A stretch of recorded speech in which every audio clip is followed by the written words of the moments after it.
এবার ফারুকের ওপর হামলার ঘটনায় সার্জিস দায়ী বলে মন্তব্য করেছেন জাতীয় বিপ্লবী পরিষদের আহ্বায়ক খোমেনি ইহসান। কেন্দ্রীয় শহীদ মিনারে জাতীয় বিপ্লবী পরিষদের নাগরিক সমাবেশে গণ অধিকার পরিষদের মুখপাত্র ফারুক হাসানের ওপর হামলার ঘটনায় জাতীয় নাগরিক কমিটির সার্জিস আলম জড়িত বলে অভিযোগ করেছেন তিনি।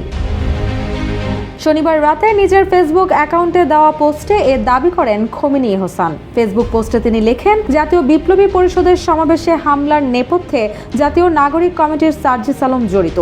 হামলাকারীরা একসময় যুবদল করলেও বর্তমানে সার্জিসের সঙ্গে সম্পৃক্ত। তিনি আরও লেখেন, সার্জিস আমাদের নাগরিক সমাবেশ বানচালে জড়িত থাকার অডিও ক্লিপস আমি এক ছাত্র উপদেষ্টার কাছে পাঠিয়েছি। এছাড়াও সার্জিস কোটা বিরোধী আন্দোলনের সময় গোয়েন্দা সংস্থার সঙ্গে জড়িত ছিল এবং আন্দোলনকে থামিয়ে দিতে বারবার ষড়যন্ত্র করেও আমাদের হস্তক্ষেপে ব্যর্থ হয়। পোস্টে খোমেনির দাবি, সার্জিস 5 আগস্টের পর বিপ্লবী সাজলেও আমরা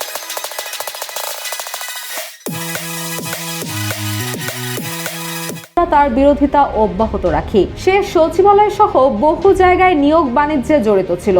এ নিয়ে আমরা সেপ্টেম্বর মাস পর্যন্ত সরকারের কাছে আপত্তি জানাই। পরবর্তী সময়ে ছাত্রদের একজনের কারণে তার বিষয়ে ছাড় দেই। তিনি লেখেন, সার্জিস হয়তো ভাবছে তার নর্মালাইজেশন হয়ে যাওয়ায় সে জবাবদিহির ঊর্ধ্বে উঠে গেছে। না ভাই, এমনটি মনে করো না। আমরা সমর্থন প্রত্যাহার করলে তোমরা কয়দিন টিকতে পারবে তা গুণে দেখো। আমরা ছাত্রদের ব্যর্থ দেখতে চাই না বলে তোমাদের সঙ্গে বিরোধিতায় যেতে চাই না, কিন্তু এর মানে এও নয় যে দলগত ছাড় সবার কপালে জুটবে।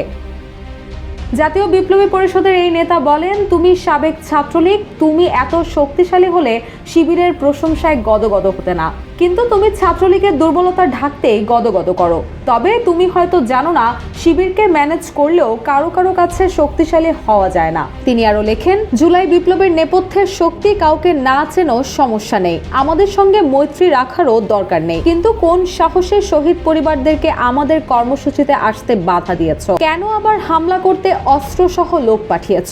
তিনি আরো লিখেন, পিস্তল নিয়ে আসলো, ছুরি আনলো কেন? এ কাজ কি লিগ্যাল? কোথায় পেয়েছো এই সন্ত্রাসের এখতিয়ার? আমরা তোমাকে জবাবদিহি ও বিচারের মুখোমুখি করব ইনশাল্লাহ। এদিকে জাতীয় বিপ্লবী পরিষদের এক বিবৃতিতে সমাবেশে হামলাকারীদের ভিডিও দেখে চিহ্নিত করে গ্রেপ্তারের দাবি করা হয়েছে। শনিবার সন্ধ্যায় এক যৌথ বিবৃতিতে এই দাবি জানিয়েছেন নবগঠিত দলটির রাজনৈতিক প্রধান আনিসুর রহমান ও সাংগঠনিক প্রধান মোহাম্মদ শফিউর রহমান। রুশা সুর, জয় জয় দিন।